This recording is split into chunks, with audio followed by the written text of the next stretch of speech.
Staying connected matters. That's why AT&T has connectivity you can depend on, or they'll proactively make it right. That's the AT&T guarantee. Terms and conditions apply. Visit att.com/guarantee for details.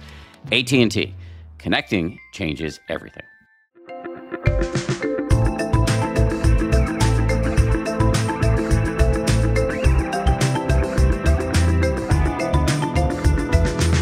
So thoughts and emotions, my friends. Where are your thoughts and emotions at right now? I was thinking about, I know some people can be really plagued by thoughts and have a lot of pernicious thoughts, and I've been there. But thoughts are such like a subtle layer that they're sneaky. They're very kind of sneaky. like pernicious little, like gnats or something that I find it much easier to work with emotions because they're just so much more pronounced for me, and I can feel them in my body, and I can really have a relationship to them in a way. Thoughts feel much more ephemeral. Slippery little fuckers. Yeah, they are. There's a nice little practice that Joseph Goldstein talks about of when you notice in meditation thinking is happening, just kind of go. Usually, for me at least, I catch it after the fact. Go looking for the thought. See, where is it now? And that, for me, it helps me kind of get my arms around what these things are and are not. And that, to use his little phrase, they're little more than nothing. Yes. And there are these quantum bursts of energy in the mind, and they pass through. And then if you go looking for it, it's actually a little bit liberating to look and realize that I had this thought. It was a very compelling thought about murdering somebody, and now it's not here anymore, and I'm not re-upping it. I can see the insubstantiality of it, and that is really freeing. Yeah, and the power of thoughts that you don't do that with, exactly, that keep coming back, and that some people take those murderous thoughts to extremes. I was filming a session recently with Joseph and our mutual friend Sam Harris for Sam's app. So we've got a big thing coming out on Sam's app in a couple months. And Sam said this thing I thought was perfect. I'm going to mangle it a little bit, but it was like, unexamined thoughts are everything. Everything. Yes. Examined, they're little more than nothing. And that is just such a powerful teaching. Yeah, that is it. Yeah, no, I mean, this is constantly, so this is my way into actually thinking about working with this is, if you the term from neuroscience, affective realism. Anyone know? So it's like affective realism is it's the phenomenon of when you're in a particular emotional state and you see everything through the prism of that state. That is you're in like a kind of mood tunnel. This is how the world is. Anyone relate to that? Like you're in a slightly bad mood, for example, and then it's like everyone just seems a little bit aggressive. They're a little bit not on your side. Things are a little bit crappy in every way up and down the line. Shit-colored glasses. Shit-colored glasses, yeah. It's the famous saying goes, the shit wearing, Shakespeare, yeah. Shakespeare, from the old Saxon. So for me, I'm constantly in my life, like and of course it's the relationship between the thought and the feeling, right? Like you have a feeling and the feeling of just like, I don't know, being trapped in your life. And then you have these thoughts that go with that feeling of being trapped. And then those thoughts reinforce that feeling of being trapped. And it's like, and all of a sudden this is the sort of cycle in which you're going through your days, your weeks, your months, and other things can happen in your life, but you never really totally come out of the tunnel. And so for me, the practice is being able to actually be patient enough to begin to see what is the thing that I'm in. And that I find that very, very, very hard. Like, because it's not like, often it's not obvious. It's like a whale that comes up from underneath and you think you're swimming on the open ocean, and then all of a sudden this whale comes up and then swallows you up, and you're swimming and you're inside the belly of the whale. And you think you're in the present, but the whale's swimming off this way to Panama or something, and you're gone that way. And what takes you away? What's the thing that... I mean, I've heard you use that whale analogy, and it comes up in my own practice a lot. I think about this whale analogy where I do a lot of walking meditation, and I'll be reasonably mindful of what I'm seeing and the sensations in the body and sounds in the environment. And then I get on some train of thought, and then I wake up from it, and I realize, yes, for the last 5 minutes, the whale swallowed reality. I'm not here anymore, and it's that's never going to stop. Like, you're always going to get carried away. So it's taken me 10 or so years to not get upset about getting carried away and to instead get interested. Like, wow, it's so interesting that the thoughts, the whale, can come along and hijack you so thoroughly. So you are no longer here. Yeah. Yeah, I would say in a lot of ways, the more intense moments of my life have provided kind of that focus in that makes practice easier. And it's the more mundane, just being carried away in the busyness of life, that's my challenge, actually. I've sort of honed the skill to work with the challenges more, or the intensity more. And I get caught up in the busyness of my life and, you know, friends and community and family. And which is its own whale. It is its own whale. The compulsive busyness, the urgency to do. So it's not as distressing in some ways. It's not the distress of the emotional challenges, but it has a pernicious quality to it, because it's almost like thoughts that just kind of take you away into the nothingness. Well, maybe we should meditate on whales, see what whales are going on for you. So yeah, I'm just trying to think about, so there's so many ways to work with thoughts and emotions. And I think what we'll do for this practice is, just like we've been working with the home base, we'll start with the home base. And the thing is, you don't have to go looking for them. You know, have you ever like, oh, it's really hard to find a thought. All of a sudden you're just they're everywhere, you know? So we'll start with a particular home base and sort of get settled around that. But we're going to keep kind of like 70% of your attention will be on your home base, but you're going to keep this sort of 30% kind of more of almost kind of peripheral awareness of just curious, what else is here? What else is here with me? And we'll just sort of begin to track that a little bit. And just as a quick overview, you know, I think it can be helpful sometimes to look, and I'll maybe cue you a little bit in this direction. I don't want to go too much down this road, but where do thoughts happen? You know, thoughts basically happen either in image space. So an image of memories, little snippets of things. Sometimes we don't even realize we're looking at an image of something, and that's the form of thinking it's taking, is this vague looking at an image. Of course, there's also inner talk, that when we're talking away to ourselves, kind of narrating experience or whatever that looks like, the critical voice, the inner critic. Thoughts can be more almost connected to sort of an emotional atmospheric sense, like there's not an image or a talk connected to it, but there's a knowing of some kind, or there's something else altogether. You know, it's a very mysterious space, but those are places to be kind of primed and curious if you're wondering like where the thought may be happening. And then the other important, and so I'll kind of cue us to that a little bit, but the other important piece is from the thoughts, we'll kind of go into exploring feelings too. And in principle here around working with feelings is this principle that I think is really well articulated within trauma sensitive mindfulness and in trauma work, is this idea of both of titration and of pendulation. So what this means is we'll start out, the invitation will be, as you're finding your home base, kind of finding what your resources are. Like, where do you enjoy paying attention? What do you enjoy paying attention to? Where's a place that feels comfortable for you, or at least neutral, that you like to come back to? And it might be just eyes open, looking at, you know, the grass outside or the trees outside, but kind of having resources. And then when big emotions come up, we can kind of, pendulation is like moving between opening to those emotions, letting them be there, maybe being curious about them. And then when it feels like it gets to be a lot, or if it gets to be ever too much, just swinging, pendulating attention back to these resources and just sort of landing there. I mean, this is changing where you're paying attention, getting a little bit more settled. And if you feel up for it, okay, I'm going to go back in. And that movement collectively is called titration. It's like going in a little bit at a time, a little bit at a time. And that way we can often learn a lot, get a lot of insight about how we're feeling things, and even begin to let go of some of the charge of these feelings, but we do it at our kind of pace yourself way.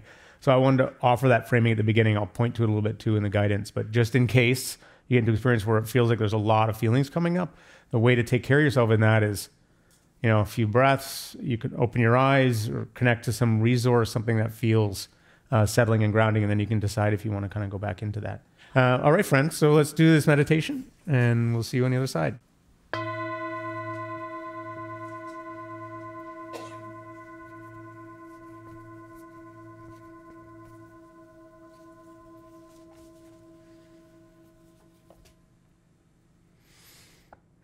A few slow, deliberate breaths. As you breathe in, stretching up a bit. And the in-breath is sort of the upward motion, the enlivening. And if you get sleepy, of course, this afternoon, which is normal to get a bit sleepy, you can really emphasize the inhale, the oxygenation, the enlivenment. There's a subtle kind of accelerator there on the inhale. And then the opposite, the exhale, is sort of a settling, so long, drawn-out exhale. And especially after that little chat, we talked about death, we talked about emotions, feelings. It's like there could be stuff already kind of coming up. And just noticing that, noticing what's here. And we can regulate a little bit right at the beginning by extending our out breaths. Imagine breathing out any tension. As we do this, beginning to tune in to the body and how the body may or may not be holding tension. So we can soften the worry lines in the forehead and loosen the jaw and the cheeks. Opening the throat, shoulders relaxed, hands relaxed. Front of the body soft and open. It's like all of this is happening, these little rustles around us, sounds, my voice, sensations, thoughts, and we're just going to stay open to all of it. There's sort of a maturity here. We don't need things to be perfect. Things can be imperfect. That sound coming from outside is perfectly timed. I'm just breathing out that kind of gripping, or there can be a kind of controlling quality, particularly at the beginning.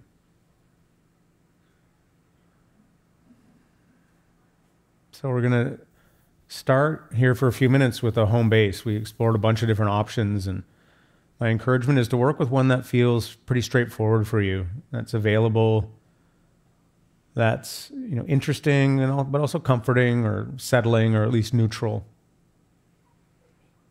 And it could be the breath, it could be the larger sensation of the body sitting, air on the skin, sounds, the back of the eyes, lots of options. Call this our home base, place you feel at home hanging out with. Not that it's perfect, but it is what it is. So I'll let you settle in there for a little bit, and I'll come back in a bit.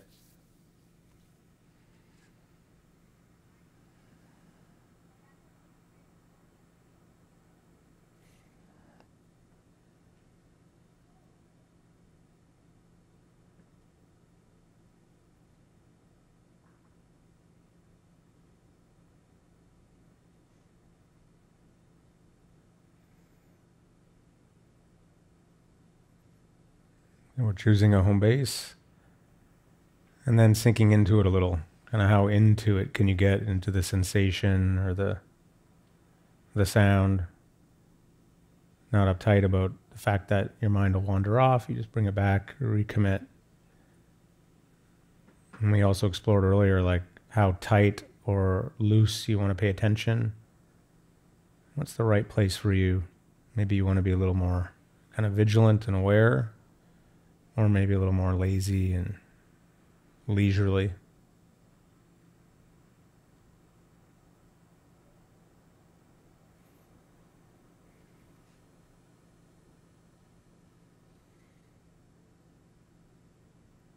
And the other invitation here is with that other bit part of your awareness. So you're with the home base, but you're also just a bit curious. Are there any feelings here too? Any persistent thoughts? And we notice that, and you can, if you like, you can label it. You can say, "Oh yeah, there's thinking there," and then you go back to your home base. Or you can say, "Oh yeah, I'm feeling there," or "I'm judging," or "I'm dreaming," drifting. And come back to the home base, but just beginning to cultivate this broader awareness of what else is here with us.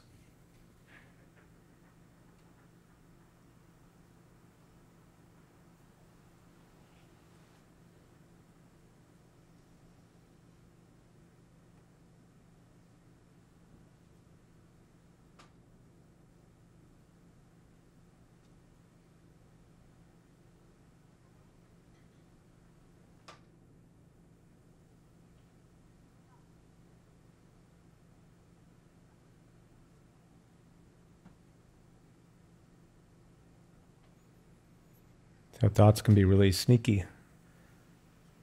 Sometimes we have no idea they're even happening. And maybe we're in a thought stream of saying, I don't see any thoughts. I'm looking for thoughts. There's no thoughts. I can't find any thoughts, which of course is its own thought. So just noticing, is there some subtle thinking that's happening, some rumination, subtle problem you're working out? And how do you know that's happening? Is it a physical furrow in the brow? Is it an image of something? Is it some talk? And you get curious about it, not trying to stop it, just, oh, how interesting, this is here in my experience. And you can ask, is this thought useful? Am I clinging to this thought? Is there some way in which I'm keeping it going? And now there may be no thoughts really present. It may be more vague. You're just mostly with your home base. Maybe more on the feeling side, but we're just checking. It could also be more on the imagey side, kind of a daydreamy. But that also can take us away, and just noticing that. Noticing, curious, watching as they disappear, start up again. At any time coming back to our home base. So what is the thing we're in here? Maybe you're just with your home base and everything is perfectly clear and that's it. But often there's something else, some subtle struggle, a little bit of frustration, impatience, spaciness, effortfulness, boredom, a little subtle agitation. Our thoughts are influenced by our body sensations. Start to sink down into this slower movement of feeling, of emotions. Is there some subtle emotion that's present, a kind of atmospheric quality or a low-level sadness, irritability, just curious. None of that needs to change. But what's here with us now? Can we stay present with this? Breathing and letting it being here. It's like, oh, my old friend, welcome. Welcome to the party.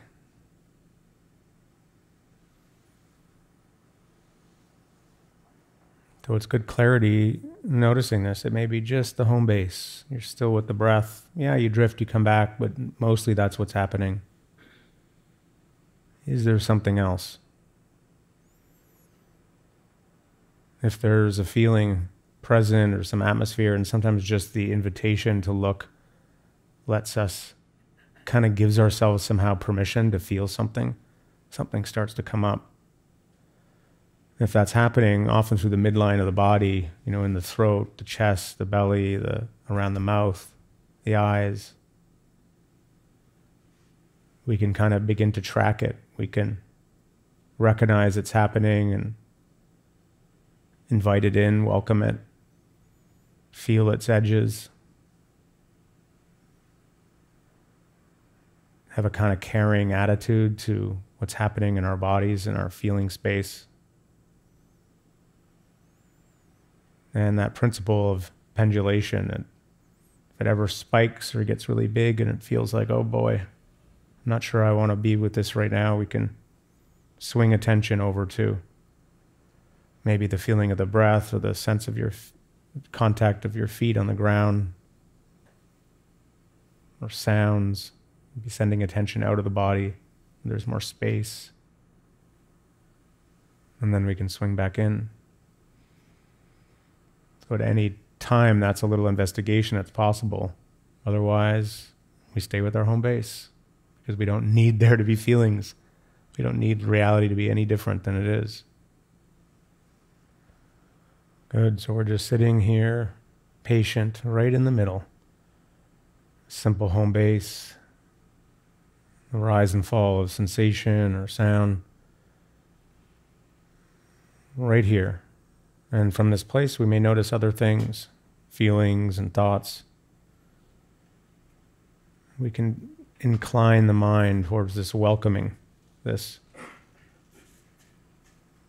our irritability, our frustration if nothing much is happening, welcoming our driftiness, our tiredness, our boredom, the steady stateness, welcoming the neutrality, the whatever's here truly.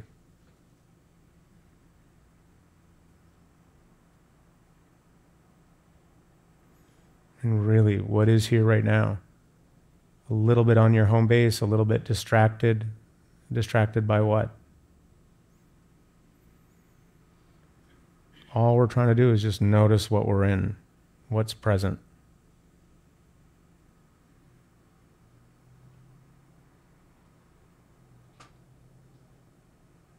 You know, at the end of our meditation here, can you be okay with the fact that there may not be very much happening at all? Whatever's happening, what would it feel like to just suddenly completely accept it? Whether you're drifty, whether you're feeling very present, whether you're bored, muddled, tired, alert.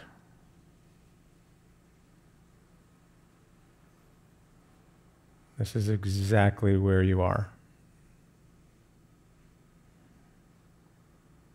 I don't have to expend any energy trying to be anywhere else.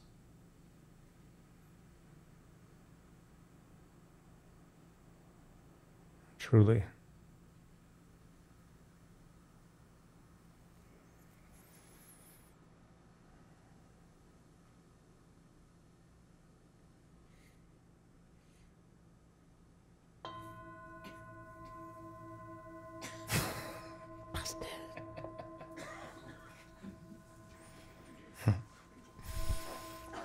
How many people like Dan did the Zen lurch? Anyone? You know, in the old school Zen monasteries, they walk around with that stick. You know, behind you, they go, and they slap it right here. Gives you this like burst of alertness. We don't do that here. We thought about it. Who's finding it hard to stay awake, you know, this part of the afternoon, drifty? Yeah. Who found that challenging to kind of notice thoughts? So first of all, who noticed they were having thoughts? Oh, wow, okay. Who noticed they were having feelings? Who noticed they were having thoughts and feelings? Okay. And who found there was some insight in working with it? There. It's going to be a flare-up of bursitis in this room. Yeah. Few things feel better than knowing someone's looking out for you. That is the spirit behind the AT&T Guarantee. Staying connected matters. That's why AT&T has connectivity you can depend on, or they will proactively make it right. That's the AT&T Guarantee, because connection should be dependable, especially in the moments that matter most. Terms and conditions apply. Visit att.com/guarantee for details. AT&T, connecting changes everything. Let's do a little open mic, and this includes folks joining us online and in the room. Okay. Well, yeah, we've got somebody online. Let's do it. Wait. Hey, what's your name? My name's Amy. Hey, Amy. So it's amazing the stories we tell ourselves. And when you've had these stories, thoughts, feelings for a long time, they take up root and they can be pretty sticky. And so I was just wondering if there's any guidance and direction for working with those bigger trauma pieces, which I know you pendulate. I know you you go in, you go out. Is there any guidance around that? A little more guidance. Yeah. It's a great question. A really good question. Working with the particularly sticky stories that feel like they're just like these core narratives in your life, often connected to core wounds and challenges. And how do you get away from those stories? How do you get space around those stories? Thank you for that question. And I'm sure all of us can relate to some degree. And it's hard to know exactly what each of us are talking about when we're saying kind of stories and trauma. But to me, that points to the fact that meditation is not the only tool. Yeah. No? And this is where we bring in therapy, community, other healing modalities and practices to understand what's going on for us. Because we all hold stories and trauma and challenges differently. And for some of us, they show up as, panic attacks. For some of us, they show up as re-traumatizing energies or events. For some of us, they're just kind of patterns that aren't necessarily really acute in our lives, but keep sort of these waves that take us off course, or the whale that kind of is constantly turning us. And so depending on what's showing up, we have to kind of understand which tool. So we're not going to use a hammer on a screw, and we're not going to, try and cut a field of grass with scissors. Like we really need to understand what's needed in that moment. I'm curious if you're working with really strong feelings, or if you were working with stories that were more like thoughts that keep coming up and going away. It's more thoughts. It's like the patterning of these thoughts that just keep coming up. Oh, also I'll say to myself, okay, so don't go so close, because it almost feels like this wall just comes up again. And I am working, with a therapist, and have been for a while, which is helpful. And I know that it needs to be done slowly. And so, leaning into yourself and providing that friend that you would like to be for yourself, is something that really resonates. And at the same time, it's really hard to do that. Do you find that there are certain practices or techniques that have helped with that? Like some people use IFS, which uses parts work, internal family systems. Some people do journaling, dialogic journaling with themselves, or, talk therapy versus somatic therapy. What have you tried? Yeah, talk therapy has been what I've gone to. I feel like it would be helpful to be in a group where there are people that are sharing similar stories. That's not something I've done before. And do you feel like there's a group in terms of like similar experiences, or a meditation group that you? Yeah, I think a meditation group. Because I'm curious, I'm at that point where I can say, yes, I'm ready to dip more than just a little baby toe. Yeah, that's great. I'll put a little more in there. I mean, I definitely find that the skills of meditation really, really help with this. They help in different kinds of ways. They help, like the compassion part of meditation is just such a, when I'm in a story that's an old story, like to be able to draw on that tool, which I didn't have for a long time, is incredible. Like it can really settle me and stop me from the story from going deeper. It's like, I haven't gotten rid of some stories, but I can see I can prevent them from kind of going off the rails just through the act of noticing it's happening and bringing in some compassion and not needing to change it, and realizing that everyone's got stories. I've got stories, of course they're there. So that framing. And then I feel like the trickling down, of just the equanimity of just the constant accepting yourself, accepting what's here, can soften and loosen that sometimes too. So I have really benefited from specific targeted therapy around certain things, but other times I've just noticed that certain stories, like stories about alienation around my family of origin, for example, it's just kind of, I never did any specific therapy around it. Just through practice, just through accepting, just through compassion, it just got less authoritative. And that just happened organically through the long, fact I've been practicing for 20 years and meditation. So I really think that it is very supportive for that too, but it's about being patient for that process. I think for the type A personalities, for you, yeah, done that kind of thing on your own, and you're, that patience piece is.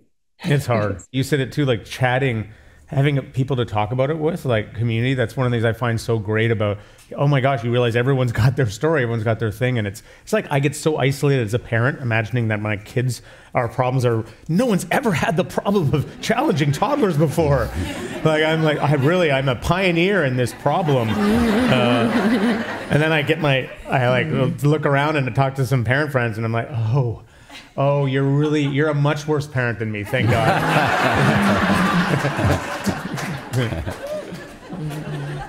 Yeah, but just the human connection of like, oh man, okay, we can do this together. And that is healing too. Yeah. Who can relate to that question? The stories again, everybody. Thank you. Do we have a question in the room? Okay, got somebody right there. It's not really a question. I was just going to share. I did something a little different. I'm Kelly. Hi, Kelly. Hi. like after the morning session, I pretty much spent like the entire break like bawling my head off in my room. And I was like, I don't know what's going on. Who knew coming to a weekend meditation party there'd be so much meditation?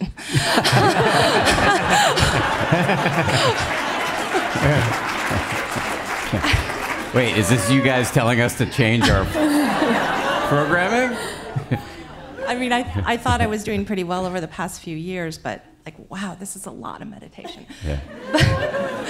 This time, I decided to try doing it without closing my eyes. Huh? And I looked at the little sliver of trees out there and kept my eyes open the whole time, which I always thought, that's not the real way, or that's not correct, or whatever. But I found I could stay instead of having to titrate back out. So often by doing that, and I thought that was odd, I actually counted the breath, which I never do, but I tried the 1 to 10 and then again. And I found I could stay longer just with the concentration point without wanting to crawl out of my skin like I do a lot of times. So I don't know if that's helpful. That's not a question, but anyway. That is helpful. It's good because actually having eyes open is a great way to work with thinking. That's why in a lot of Tibetan practices, it's gaze open, soft gaze, just sense of space, and like the visual world crowds out. As opposed to your eyes closed, it's so much easier to go off into your thinking. So for that exact reason, that's a way in which a lot of people practice, and it's super legit to understand that it works for you. Yeah. Also, just to say, Kelly, you could have had the emotions in your room and then bailed, but you stayed. So.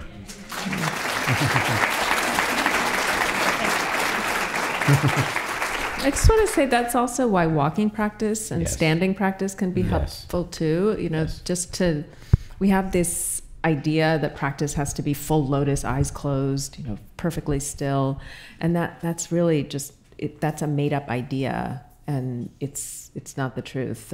So please try all these practices and see how they work for you. Just to build on that, I know I talk about Joseph Goldstein a lot. In doing annual retreats with him, you know, he is really increasingly focused on the walking meditation, and not even necessarily the super slow walking, just kind of like a slow-ish walking where you're, and as Jeff said, that is actually a really great place as your body's moving through space, for at least for me, to see to catch thinking in the act.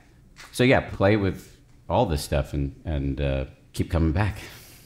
I know we have a gentleman with a mic right there. Yeah, what's your name? Hi, my name is Greg. Hey, Greg. I have a question about home base and then looking at traumatic things, unpleasant things, and coming back. And, you know, sometimes I wonder if I'm not just trying to push the things away, if I'm trying to stuff unpleasant feelings. I wanted to just ask how is a good way to know the difference or experience the difference and how to work with that. Do you mean by coming back that you're trying to push them away, or? Yeah, maybe by coming back, I'm trying to push them away. Like I'm trying to shrug off stuff that it may be worth looking at more.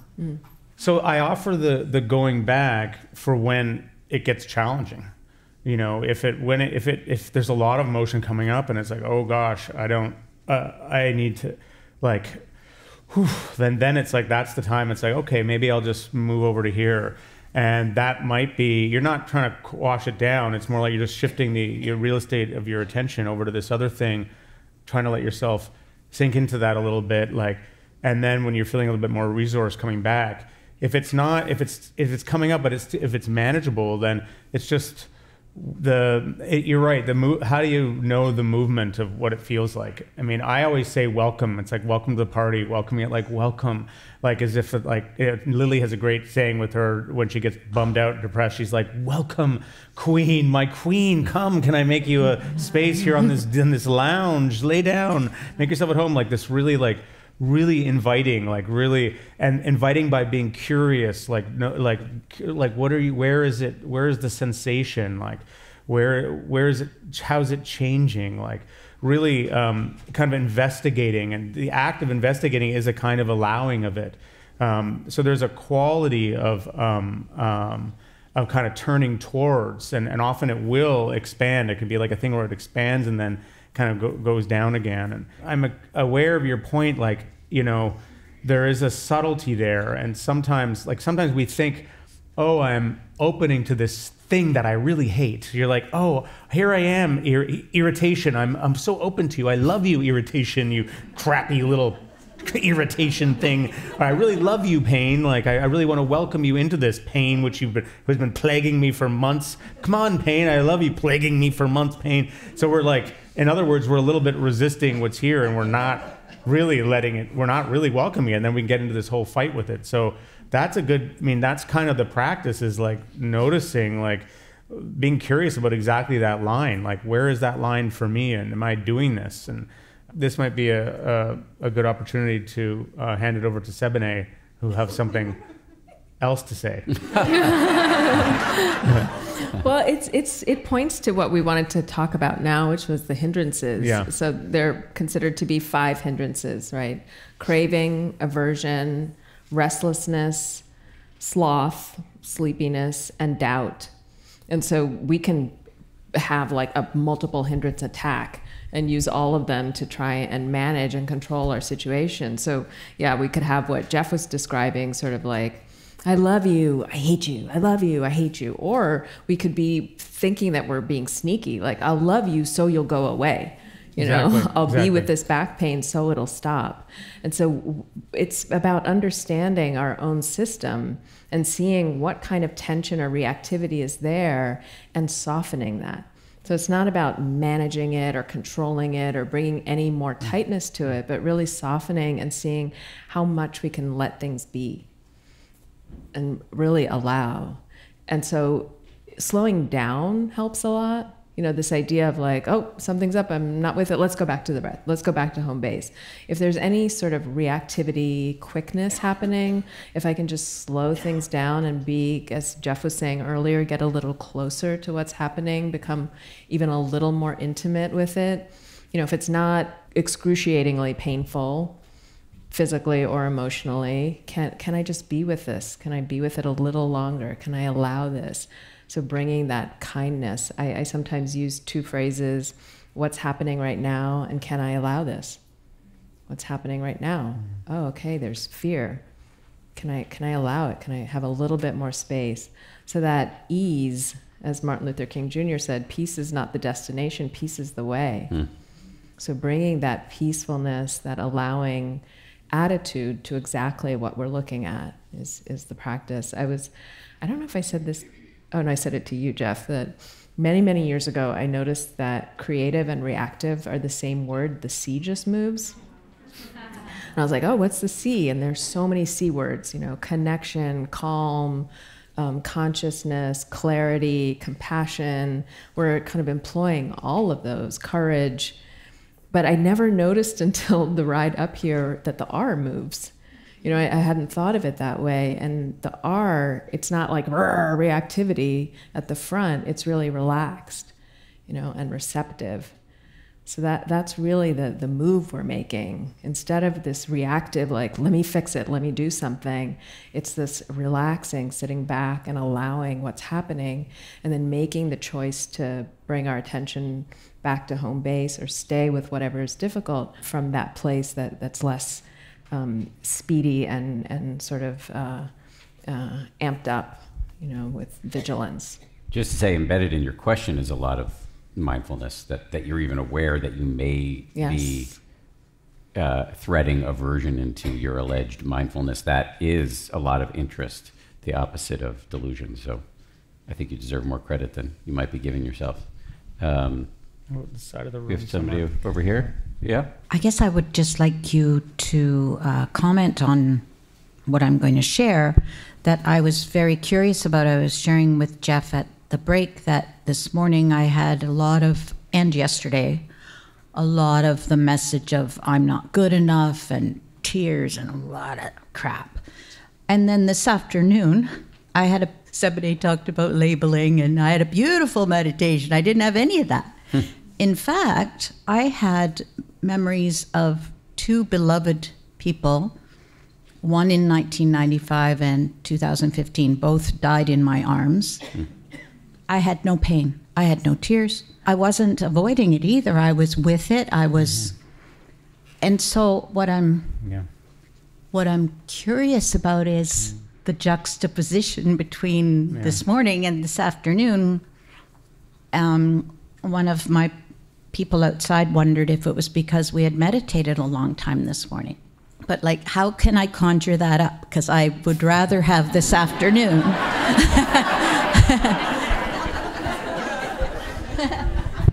The first hindrance is craving, right? So the fucked up thing about meditation is it's like a video game where you can't move forward if you want to move forward.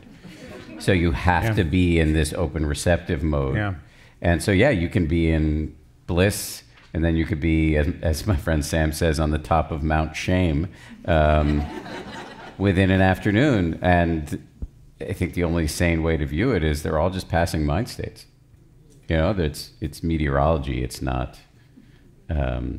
something you want to strive for or cling to. I mean, I sometimes say to myself on meditation retreats, if I'm suffering, there's something I'm not mindful of.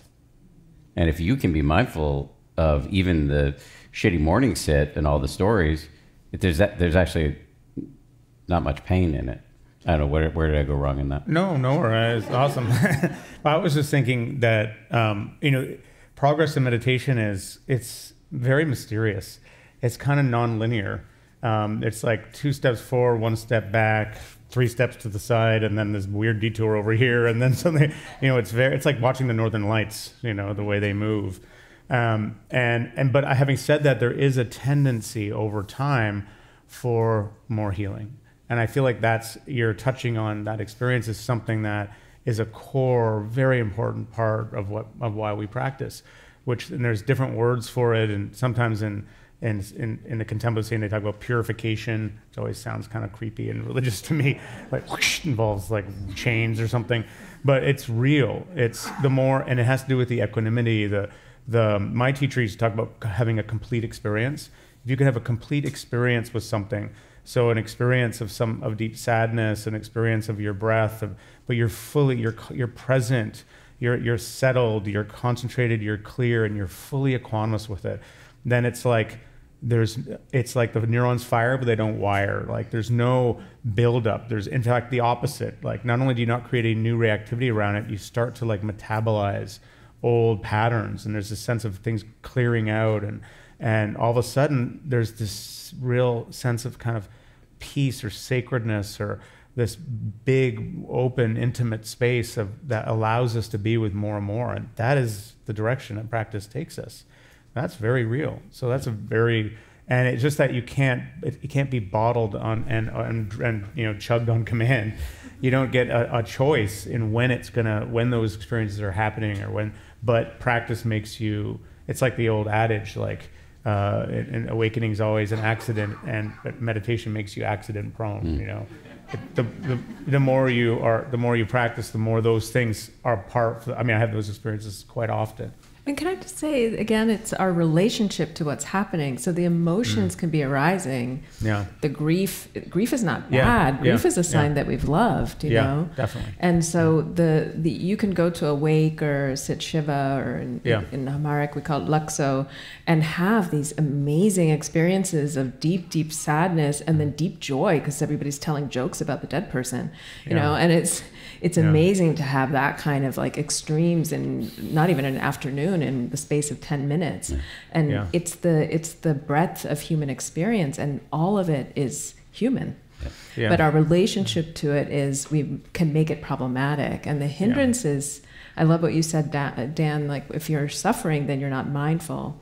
Because the hindrances are our unconscious reactivity to our life. Yes. But it's not that. So craving is basically like a reactive grabbing at. It's not like we don't choose in our life.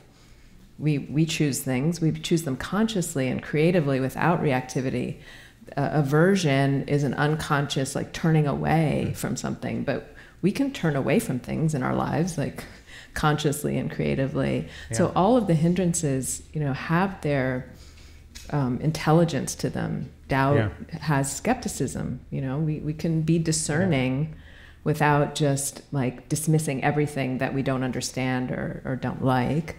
And restlessness, we can be excited about things, but not in a way that is not conscious and just agitated all the time. And, we can get rest, but we don't need to numb out because we don't want to pay attention. There's something that we don't want to see. So there's sort of a conscious way we can relate to our life, and then there's an unconscious, reactive way that we just sort of have habituated. I can't remember if I told this story last time, but apropos of Gillian's enjoyment of a pleasant sit in the afternoon, that I was on a retreat with just a couple of friends a couple of years ago, maybe 4 years ago. It was me and two friends, and we had a teacher with us. It was during the pandemic, so the retreat centers weren't open. And one of my friends is a very experienced meditator. He's this tall German guy with a booming Darth Vader kind of voice, and the other is a little bit newer to meditation. And we had a teacher with us, and at some point we were all talking about our practice, and the newer meditator, Josh, was rhapsodizing about how I had this incredible sit in the morning, and the German guy out of nowhere just didn't even lift his head and just said, "You will never experience that again."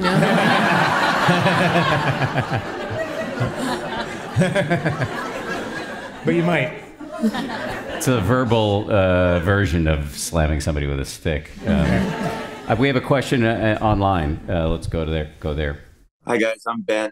Hey Ben. I'm from New York City. I really appreciate the time this weekend, and especially this container has felt very potent. I appreciate the invitation to welcome such gripping and sneaky and elusive objects of meditation like emotions and thoughts. I think for a long time I would use meditation as a way to bypass, as has been said quite a bit. I would bypass negative feelings. I wanted to ask you guys about thoughts, because emotions feel far more accessible, right? You can welcome irritability, the energetic wash of irritability, and you can feel, you can neutralize it. It can turn to pleasure when you stop labeling it as negative. The resistance, when that subsides, it's you kind of can dive into an ocean of a different color of experience, which I find hopeful, I guess. But with thoughts, the mechanics don't make sense to me, because I oftentimes get lost in them. I don't know how to explore a thought without the whale swallowing me.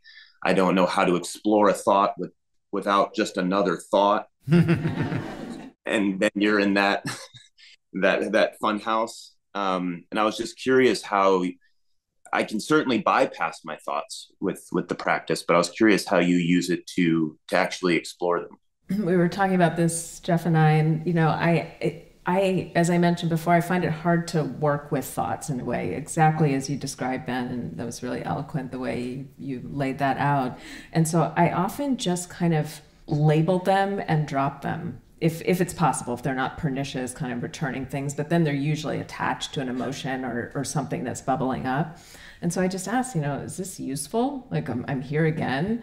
And it is, sometimes it's just the seesaw in the most gentle way I can without like rejecting them, just kind of drop the thought. And I don't know how else to say it except really, so the classical teachings use the language of, is this wholesome or unwholesome? You're basically just categorizing your thoughts over and over again. That language doesn't really work for me, wholesome and unwholesome. It feels antiquated and, sort of religiously judgmental, but useful and not useful is helpful for me. And that categorization, I'm not a big noter, labeler, but with thoughts that just keep coming, that seems like the best way, besides just watching them pass. If the same thought is coming up, then I'm like, this is not useful. Like, let me change the channel, let me go to my breath. How to do that without the reactivity we were just describing is just this subtle practice of knowing your own system. But I'd love to hear what Jeff and Dan have to say. I mean, I love all of that, and I find it's very hard working with thoughts, and it's easier when you're more settled. Your things are just a little more still, more settled. Then you're more likely to see it. But for me, what's made the difference is my teacher Shinzen has a way to work with thoughts where seeing, feeling, hearing.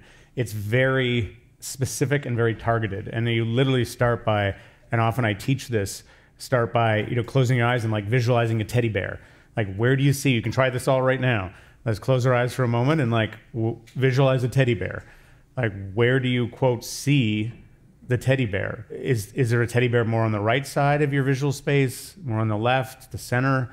Is it very clear, or is it super washed out? Is it more the idea of a teddy bear? Is it not even spatial? Is it that so that's like, you can begin to kind of get clear about image space, like how images appear to you, which is one form of thinking. And so there's a practice around getting clear with that. And then the next thing is the same with inner talk. You say to yourself in your mind, in your head, you say, teddy bear.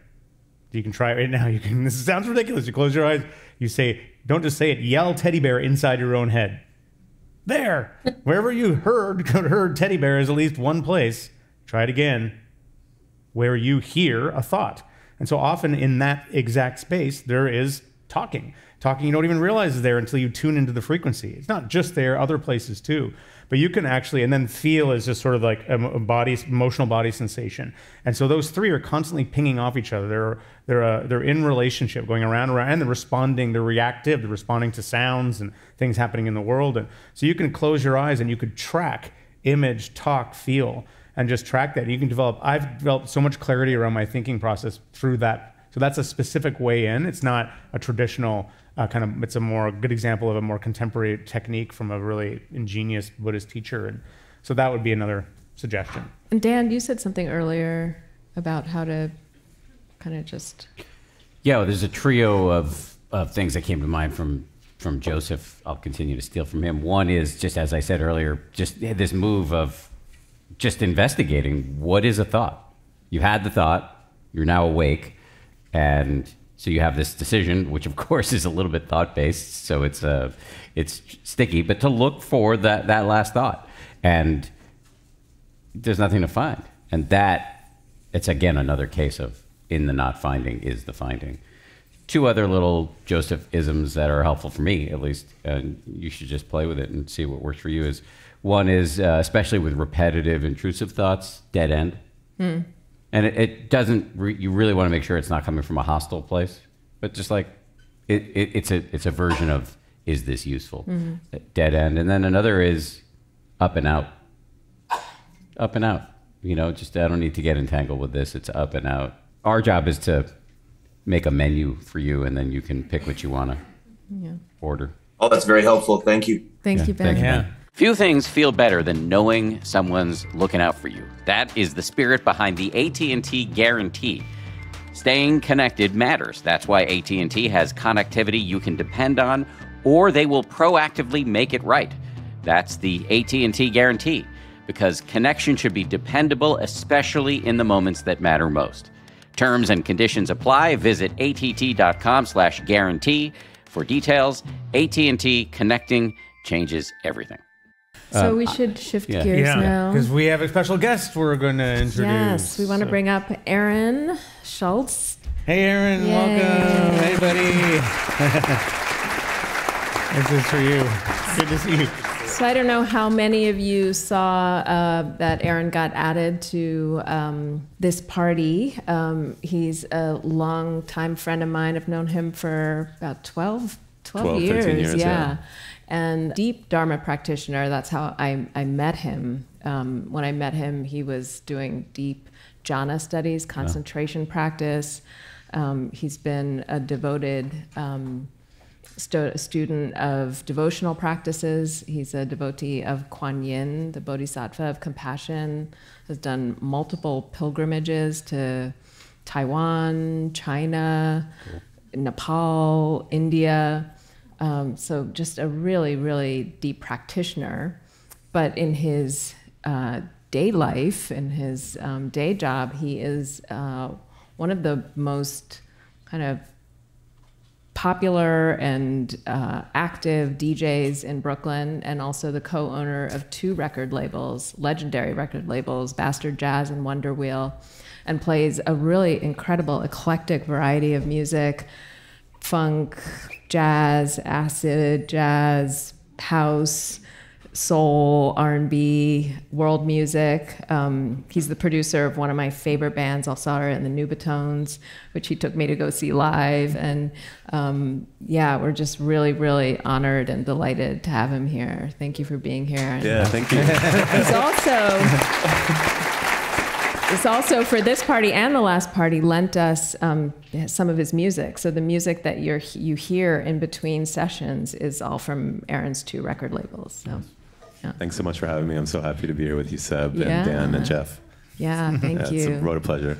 And as a DJ for over 25 years? Yeah, maybe more. Wow. DJing around the world. Every time I ask Aaron, hey, how's it going? Oh, I'm in Japan. I'm in Ibiza. He's DJ'd in some amazing places. And you've witnessed a lot of people dancing or not dancing. Yeah. So we wanted to bring him up for this conversation around, what does it mean to dance as a practice, and dance as part of life, and why so many of us are uncomfortable with it, why it brings up a lot of the hindrances, aversion, doubt, immediate sloth and torpor, or restlessness, like to get out of here and get away. And, totally. Yeah. Well, I'll start just by saying this was a conversation you and I had, Seb, recently that was just kind of like when we talked about this, I was like, whoa. All of our ancestors, no matter who we are, where we come from. I'm somehow half Saudi and half Polish, which I don't know. Like, I might be the only one. But both sides of my background use dance. Everybody in this room, your ancestors used dance to connect to freedom. And not even that long ago, like in the 50s, everybody danced. Yeah. Totally. It's pretty recent that people have become so uncomfortable with dance. Why? Have you noticed that, you guys? Well, I noticed that people are uncomfortable with dance. Yeah. I mean, I think it's, this is one thing we want to kind of get at, like, because I find it to be such a fertile ground for tracking and noticing self-consciousness, about feeling safe in groups and the norms that we put on ourselves. And because I was like that, when I first started going out to dance parties and things, I was very self-conscious, and I would just, I'd prefer to kind of more be in the background and see what was going on. And if I had to put my finger on what it was, I guess I just felt like I would be judged, or like I wasn't good at it. And because I wasn't good at it, I was going to be judged. And it was also in a self-conscious space. It wasn't like a space of like, it was all young people. It was there was a kind of energy of like, being cool or something like that. And those were the things I was carrying with me. And I didn't have an experience growing up of being with family dancing and having some tradition that made it okay, So I don't know. I'm just curious for other people too. Like, why is it that, eventually I got over it because I just started spending more and more time there, and I would and eventually now I really love dancing. But I mean, what about you? What's your experience? I'm self-conscious. Yeah. And so you want to drill into that a little bit? Great. Maybe ask me to stand up and just give us a dance performance, and dance, we'll be very, very quiet. We'll just be like. Every time I dance around my son, he's like, "Daddy, stop! You're embarrassing." Which I get it. It's a lifelong thing. Like I envy people who have that, can unlock and dance. I think it's awesome. What are you self-conscious about? I think exactly what you said. People are going to judge me. I'm judging myself. I'm doing it bad, doing it wrong. Exactly that. I think everyone has the capacity to dance, but it's really interesting with you, Dan, because you're a drummer. Yeah. I know, and you have an excellent sense of rhythm, and you're a good dancer. I've seen you dance, so it's not coming from like, I don't know how to do this. I don't know how to find the beat, which can be a challenge, right? So it's something else that's happening for you.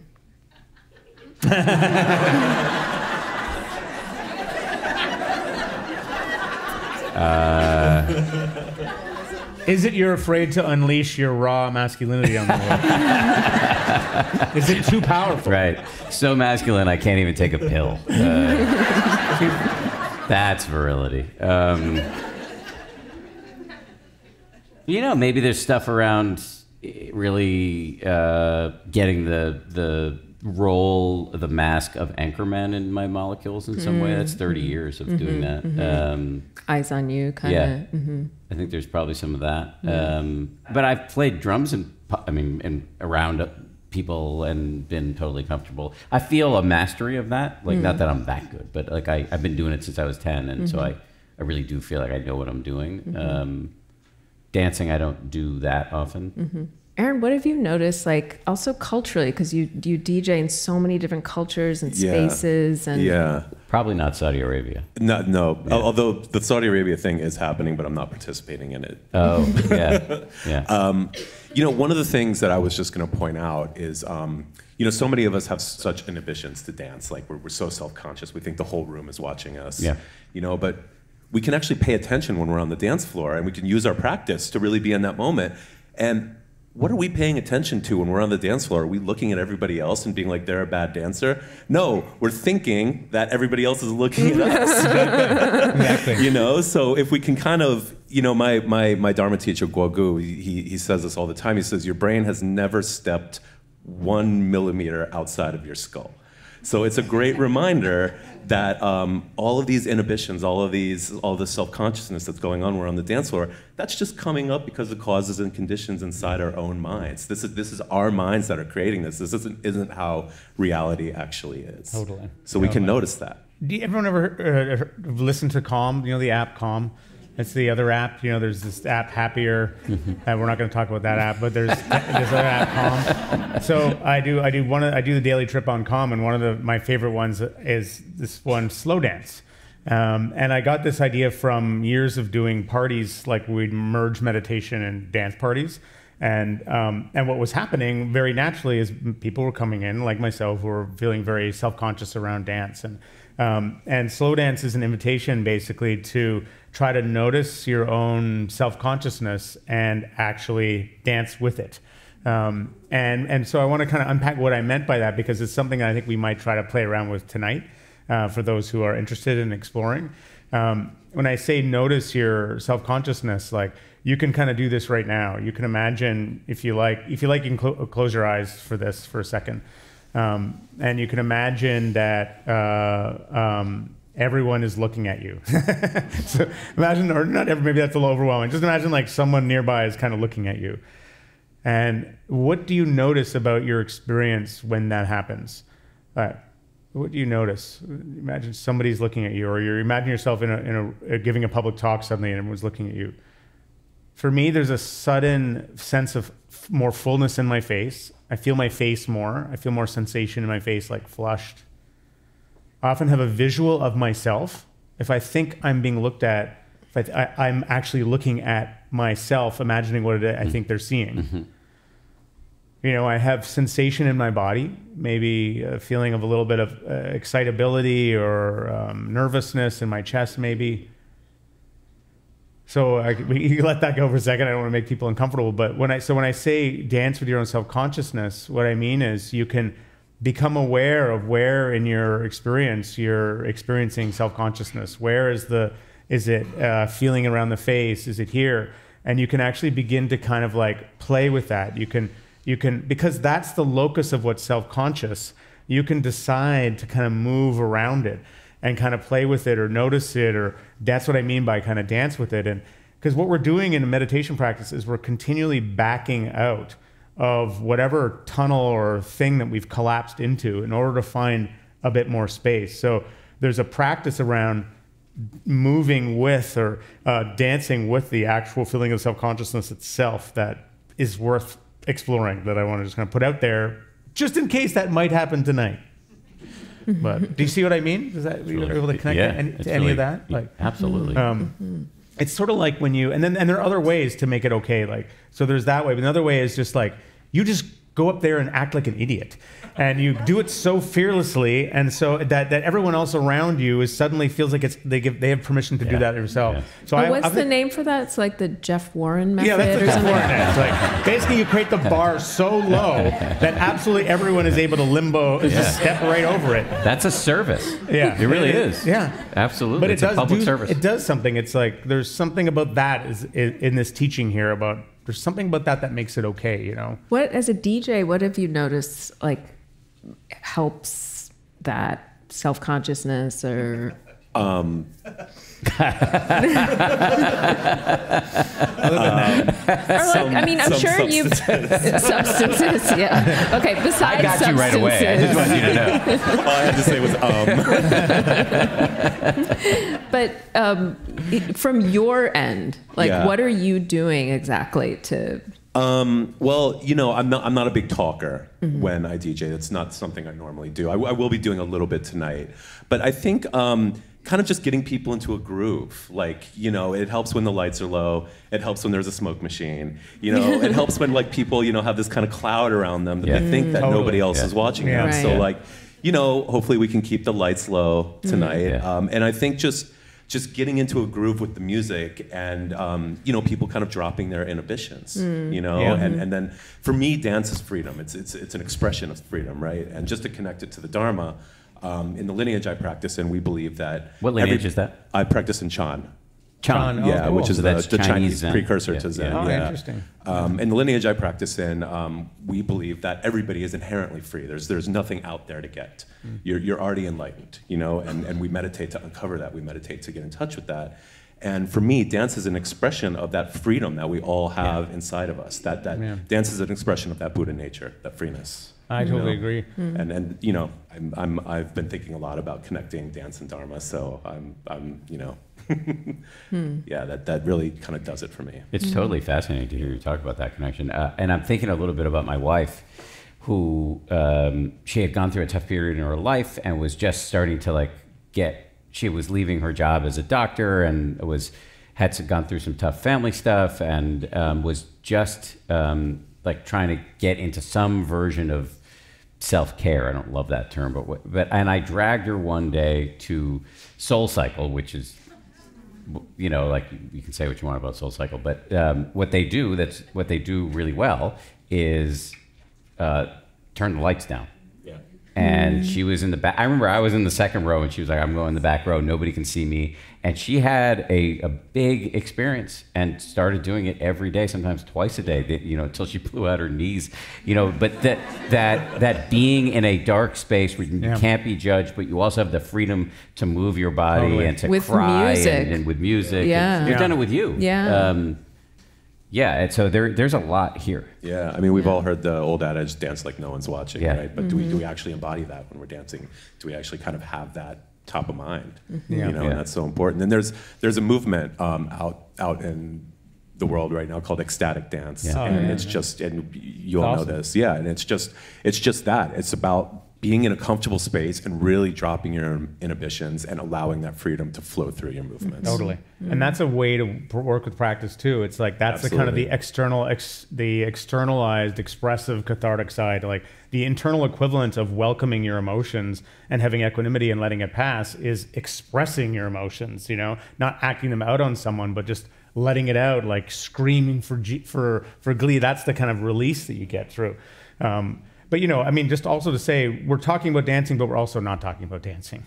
We're talking about our sense of limitations, the ideas of what we think we can do and what we can't do, and what the fruit of this practice really is, which is more freedom.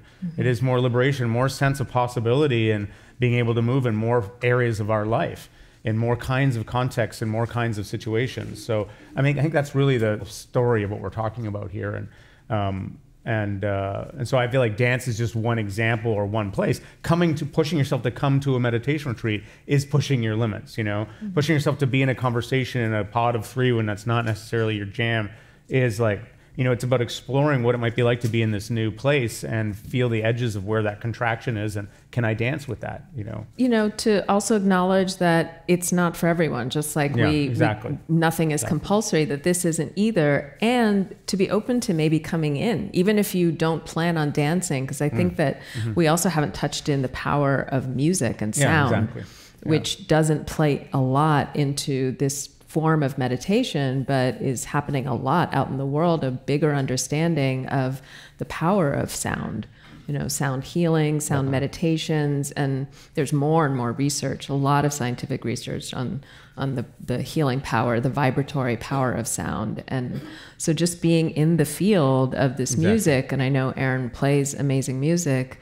could move you in some way, even if you're just sitting and swaying and watching and enjoying. That has an effect as well. You may have to. You may also have physical limitations, and you need to sit down and show. Very good point. So it's, I mean, one of my favorite meditation practices is contemplation of sound.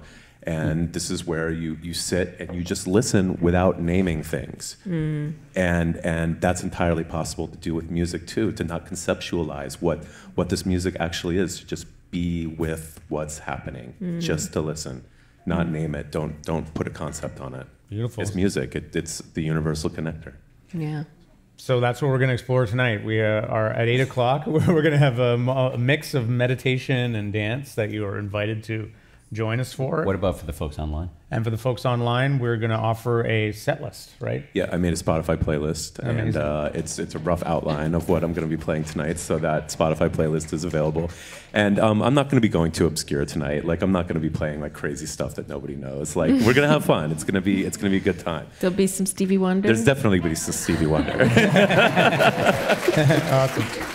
So if you're at home, like, to get into the spirit of this, if there's a friend or two, or you can do it alone, if you want to bring any friends or family or toddlers or pets or dogs into this dance party, we would really like you to be joining us in spirit. We're going to start at 8 o'clock. What time? Yeah. Well, maybe folks at home could take some videos or pictures of themselves, send it in the chat. Oh, that would be wicked. Show it in the morning. Oh, that'd be really cool. Yeah. Are there any questions or comments? Yeah. Anyone got somebody in the back off? here. Do we have a mic for this young lady in the back here? I mean, it is a meditation party. This is a meditation party retreat. We're having a dance party. It's weird, and we're excited to see how it's going to go. Hey there, I'm Caitlin. Hey, Caitlin. I'm curious about right effort. It's been my question, like, for each meditation, actually, because I've found myself super disappointed in how I'm feeling in these meditations. I feel like I'm just starting to feel the positive impact of like 3 years of practice. And I just found forms of practice that are way more wiggly and adaptive to how fucking ADHD I am. And I now am like finding, like, I put down these practices where I have to be more still. Yeah. And I came back and they're not where I put them. Yeah. I'm like sitting in this space like, oh no, I'm too feral now. And I hear like friends of mine who are way further along in their practices, they're like teachers and awesome. And they're kind of in like the branches of their trees, like doing all these weirder wiggly ways. And I'm feeling really good out there, but I kind of feel like I don't have the trunk. I can't tell if it's the voice of like, you have to be less to be enough. That's been so much part of my like ADHD experience that I can't really tell which voice I'm supposed to listen to when it comes to right effort. Because it's also in the military, so like all the fucking effort is the right effort. Right. And so like that experience of like, when do you know when you're coming up to your edge and you're being intellectually honest with yourself about here's where I can like pull back and preserve, or like here's my invitation to learn more? Because I feel like at my vibration, there's probably so much more growth and learning in the stillness than there is in being the feral bitch I am. But there's like the actual learning of like the medicine and adapting. Anyway, so it's the same question. And then the same thing now with dancing is like, how do you learn when you're being self-protective well, where you're kind of like copping out a little bit? Yeah, it's like right effort and judgment of self, I guess, kind of like in one. Well, I'm going to defer a little bit to Jeff as our resident expert in ADHD, but the one thing I just hear right off the top, and I'm not in your head, so I'm just guessing, but I'm projecting, honestly. The one thing I hear is potentially the suffering that can come from expectations, which are the worst thing you can bring to the meditation party. And it's not your fault. We all do it. It's very natural. But if you're expecting a certain flavor of sit or some sort of performance on the cushion, it's just fucked from the jump, right? Because you're wanting to control reality instead of being settled back and receiving whatever's happening. So the measure of a quality sit is not the experience, it's are you awake for whatever the experience is? So if you can just reframe it, and believe me, I mean, I haven't even been meditating that long, maybe 15 years, but 15 years in, I'm still messing this up all the time. I need to be reminded over and over again. So I think I'm hearing that in what you're saying. So I want to maybe offer you that reminder if it's useful. Yeah, that's useful. Yeah, and I think that's a really great point, and I think I can build on that a tiny bit just because of the ADHD, you know, because I have ADHD, and the trunk of practice is not sitting in stillness. The trunk is whether you're being present. It's the accepting that this is what's happening, renunciating the thought and coming back to this chosen thing to be with. And in life, there's always going to be something that's going to overwhelm your capacity to stay still. You know, there's going to be physical pain, discomfort. In the case of ADHD, just this incredible buoyancy and amount of energy coming through. And so there's a place to sit in that and accept that that's happening. And then there's a place to decide, okay, that's enough. Now I need to move. So often for ADHD folks, I suggest more of a movement practice anyway. You know, I spend more time doing a movement practice than I do doing practice in stillness, whether it's yoga, swimming, whether it's qigong, whether it's, you know, I love, and it's like the principle is move at the speed of awareness, like tracking and I'm being present with what's happening in my body, and I need to move, and I like to move, or I'm dancing, and I think that's perfectly fine, because the skills, we're not building up a capacity to sit in stillness, we're building up a capacity to be present with what's here. So you got to work with how you're wired. So I say go hang out on the edges of the trees there, you know, and make some monkey sounds, because that sounds pretty fun to me. Yeah. Thank you. What's your name? Maren. Hey, Maren. Hi. It's great to be here. Thanks for coming. Two things. Just building on the person who was speaking before, when we were outside, I was saying this is the first time I've been meditating for, I could tell you, like January 2nd, 2023. Like I remember the day I started with your app. But I have never meditated sitting down. I lie down, I walk, I do the dishes. I'm very ADHD, so I really love Jeff. But I've never, you know, meditated just sitting down, and I was really nervous about that coming here. I do still have to stand up, and it helps me. I feel like it helps me, you know, stay with it. Yeah. But what I was really wanting to talk about is dance, and I have a totally different take on how people can be comfortable dancing and why people oftentimes don't feel comfortable.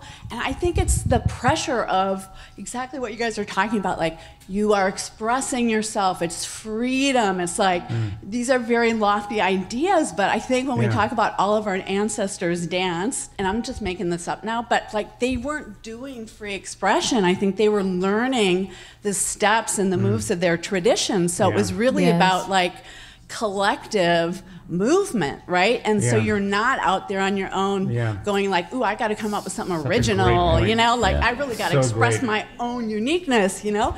So I think for next time, maybe what you could do is hire someone who gets up there and says, we're going to put on Beyonce and we're going to do like a line dance. We're all going to learn it. Or like square dancing or two-step, right? Brilliant, by the way.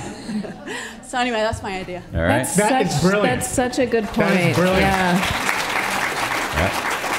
Yeah, thank you. And Aaron, we actually said exactly that, you know, that people learn their folk dances. And people are welcome to do a conga line tonight. Like, you are more than welcome to get a conga line going. Can you play the Macarena? I don't have it, unfortunately, Dan. We have somebody online now. Hey, this is Melissa. Hey, Melissa.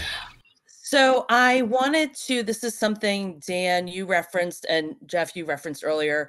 I also have, I have 3 boys, and the eldest, who's 16, is neurodivergent. So the only thing better than 2 boys is 3 boys. And but you, Jeff, specifically hit on something, and you went past it, which is shame. And so, you know, you were talking about, you know, you're dealing with the kids and you sort of feel something and you're sort of okay. And then, you know, you react essentially, right? And then obviously it eventually dies down. And to me, the shame is excruciating. And it's like, listen, these kids, they're like on to the next thing. Yeah. You know, none of them are like, oh my God, mom is horrible. She hates us. She's a whatever, right? They're on to the next thing. And I am in the shame, right? And you know it's coming and you see it, and it's like, and it leaves scar tissue for me. Yeah. You know, my eldest, who's neurodivergent, is 16, almost 17. Like, I've been at this for a long time. And man, I know lots of hacks and lots of tricks, and this is what has brought me here. But man, that shame is real, and I don't know how to deal with it. Yeah. My trauma therapist says if there's shame, there's trauma. That the worst things I feel, the urge to harm myself or to harm somebody else, you know, are the most shameful things I feel. And the most violent impulses, you know, bring up the most shame. So like that's specifically what we work with in our trauma sessions. In the moment, what I do is self-compassion. And because I had the same tendency, like I'll do something or I just act like an idiot, and I'm just so, there it comes, you know, and I just do. Now I catch it earlier and earlier. It's like, okay, buddy, I try to treat myself exactly how I treat my boys. You know, I see that little guy in there who's just trying to do the best he can and had a lot of hardship when he was younger. And it's like, you know, I do that again and again and again. And the more I've done it, the faster that response happens. And I do that with the sort of trying to understand the origins of the shame through the trauma work. And I don't know a better answer than that. That's that's where I'm at. But I'd be curious what other people say or what you would say. But I feel you. Yeah, it's really helpful. Thank you. I think it's useful sometimes to think about, I mean, I've definitely ladled lots of shame into my own neural pathways over the years. And I think it's maybe useful sometimes, or at least for me, to think about the difference between shame/guilt and what the Buddhists call wise remorse. So shame or guilt is kind of making it about yourself. And again, I'm not say that with no judgment, because I do it.